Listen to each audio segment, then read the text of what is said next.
Hello भाई, नमस्ते, प्रणाम। धर्मेंद्र दीवाना एंटरटेनमेंट आप लोग का स्वागत है। देखिए, पावर स्टार पवन सिंह का एक जो फिल्म का ट्रेलर आने वाला है, जिस फिल्म का नाम है आज हमार प्यार के शादी बा।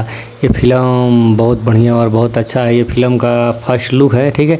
अब पावर स्टार पवन सिंह का ये फिल्म लगता है कि डायरेक्ट इसको टीवी पर ही चलाया जाएगा कि अब सिनेमा घर में। अब तो 10-15 दिन के बाद में इसका ट्रेलर आएगा, ठीक है। पर ये पावर स्टार पवन सिंह का फिल्म बहुत अजीबो-गरीब होने वाला है। इस फिल्म में पावर स्टार पवन सिंह का लुक देख के इसमें लगता है कि कुछ अलग ही करने का सोचा गया है, ठीक है। तो आप लोग अपना दुलार भाई बनाइए, अपना छोटका भाई के चैनल को सब्सक्राइब और शेयर करी।